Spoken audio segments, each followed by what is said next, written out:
Alright, as y'all can see, I'm back in my high school bedroom once again, but the hurricane has kept me trapped here an extra week. Blurred Bash was fun, by the way. And because y'all voted, Janky Job Journals, TaxiCab Confessions, Shank 'em and bank 'em. This story is exactly what it sounds like. So as some of y'all know, back when I used to live around these parts, I worked at a taxi company in downtown Orlando, which is nice during the daytime, but after sundown, this whole place basically turns into goddamn Gotham City. I worked third shift, wasn't terrible. If you know me personally, I am up at those hours of the night anyway because my sleep schedule is non-existent, and I was working with friends from high school, so.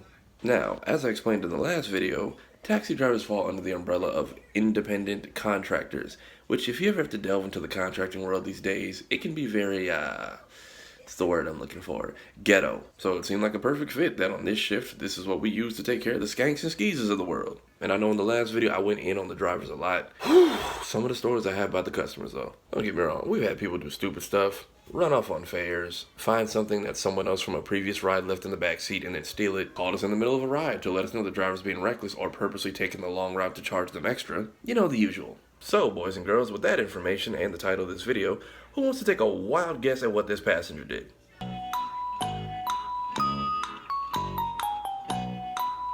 Yeah, this nigga stabbed his driver. Now, I've heard some crazy stories in the past about public transportation or ride shares and taxis and Ubers and Lyfts, but I don't know what it is about all of those in major cities where people just think we're playing GTA 5 online.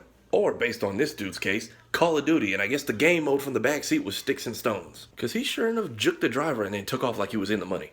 Now, as I've explained before, taxi drivers lie through their teeth just about as easy as they breathe. And if there's a story to tell, they're definitely gonna over-exaggerate. Hurricane's here, by the way, giving y'all a better look at the crazy. So, being the type of person that I am, having the luck that I have at these types of jobs, and getting the crazy calls that I get, of course this rings in. Disclaimer, the accents aren't to be offensive, it is to just recreate the scenario as close as possible. Dispatch, how can we help you? Yes, hello? My last passenger. He stabbed me and then he run and don't pay me. Can you call the police? Bruh. Hey there, little man. Let Uncle T talk to you for a second. Sonic says if you ever find yourself being assaulted by a stranger with a deadly weapon, call the police. And then maybe your job, if need be. Ghetto life lesson. If you're going to steal something, whether by choice, purpose, or you just don't have the money for it, play it like baseball and just run. I don't know why this dude was in the backseat playing it like a GTA 5 lobby. I don't know what it was with these dudes where their first line of logic was, yes, let me call the people who have to call somebody else to come out here so I can file a report. Now, this was my first time really having somebody in like legit danger, but I handled it pretty smooth. Like, I deal with enough crazy on a daily basis that by the time this happened, I was pretty much numb to it. I ain't even gonna lie. Definitely thought he was lying when he called me. Until I hear people in the background. Oh, damn, that boy, look, can y'all hear this wind outside? Take two. Damn, that boy leaking.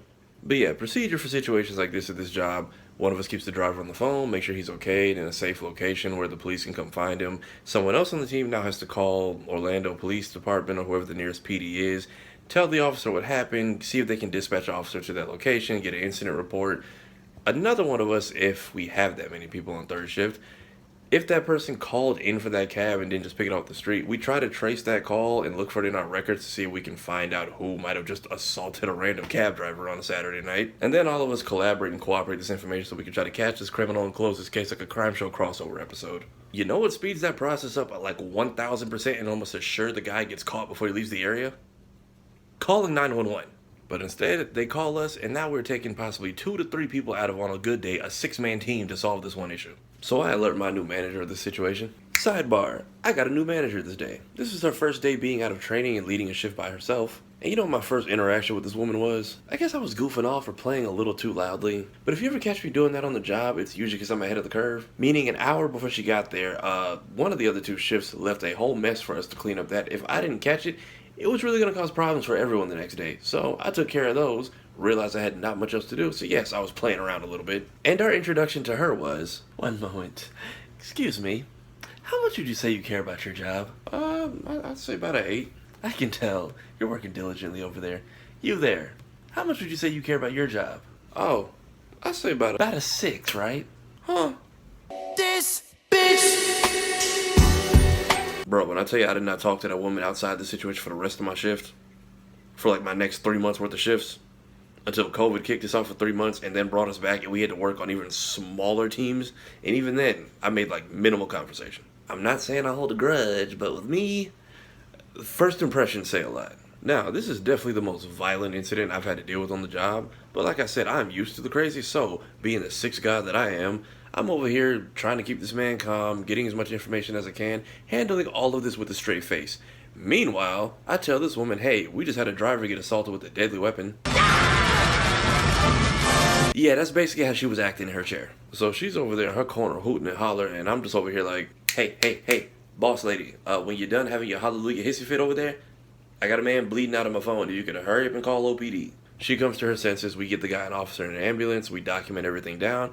We basically follow protocol as best as we can. However, this dude never called in for the cab. He picked it up off the street. So we don't have any records of him in our system. However, I have this paradox theory. I call it C squared, or the call center curse. Whenever you have somebody in customer service who just has all kinds of wild things going on, good, bad, crazy, violent, whatever, somehow, some way, everyone and everything involving that person, when they call in, comes directly back to you. So like I said, we don't have any record of this guy in the system. However, the police find his cell phone that he apparently dropped when he did the stab and dash in the backseat of the car. And out of all the people on staff this night, I get this phone call. Dispatch, how can we help you? Yes, hello. My baby took a cab out a few hours ago, and he said he lost his cell phone in the back seat. And about how long ago was this? About an hour and a half, 2 hours ago. What cab number did he take by chance, do you know? It was cab number... Okay, so that item actually was recovered and collected earlier. He can go pick it up at OPD HQ downtown. Y'all don't have it there at y'all building or with the driver? No, but I know some detectives that would love to speak with him. Okay, then I'll tell him. Okay, then. Okay, quick rundown for those of you who aren't familiar with the play that just came out of this book. She knows what he did, and now for some reason she's trying to cover for him by calling for his phone instead of him doing it. It's kind of wild to think that the same ones that we call the men toxic are the same ones out here raising these potential poopies. Driver goes to the hospital. I don't know if they ever caught that dude, and after talking to his mom, she clearly could have done a better job. And after both of those phone calls and that whole fiasco and the night was finally wrapping up and I'm getting ready to clock out, my new supervisor comes over and tells me, you know, I was a little panicked earlier when you said somebody stabbed the driver, but I think you handled that very well. That was a nice job. Appreciate that. Not bad for a 6 though, right? But yeah, that is how that story... Yeah, why am I still wearing this headset? But yeah, that's it for that story. Just one of the many wild nights I had on that job. If you like this one, like I said, I have plenty of these to tell. Many of them from many jobs across the last couple years of my life. If you want me to tell more of them, like, comment, share, subscribe, or let me know some of the crazy customer service crap y'all have had to deal with. I will try to put more of these out in the future if y'all want. If this hurricane doesn't kill me first.